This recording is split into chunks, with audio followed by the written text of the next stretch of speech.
Welcome viewers, welcome to our channel Anu's real estate. Flat ஒன்று விற்பனைக்கு இருக்குது. ஏராகரம் ஏரியாவில், ஏராகரம் நகரில் வருது. ஏராகரம் மெயின் ரோடு தான், அது போகிற மெயின் ரோடு. அது நம்ம ஏராகரம் பிரிட்ஜிலேருந்து 4-வே பிரிட்ஜிலேருந்து ஒரு 500 மீட்டர் டிஸ்டன்ஸ்குள்ளே தான் வரும். 3 பிளாட் இருக்குது. 2100 ஸ்கொயர் ஃபீட் பிளாட் சைஸு. 40க்கு 53 வரும். 40 அடி அகலம்.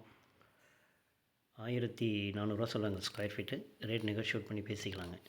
நல்லா ரெசிடென்ஷியல் ஏரியா தான். அந்த வீடு வரைக்கும் உள்ள பிளாட், ஒரு 3 பிளாட் விற்பனைக்கு இருக்குங்க. அதில் ரேட் வந்து 1400 சொல்கிறாங்க. நெகோஷியேட் பண்ணிக்கலாம். அந்த ஏராகரம் மெயின் ரோட் வந்து ஒரு வாக்கபிள் டிஸ்டன்ஸில் இருக்கும். இன்ட்ரெஸ்ட் இருக்கிறவங்க அந்த நம்பருக்கு கால் பண்ணுங்கள். தேங்க்யூ ஃபார் வாட்சிங்.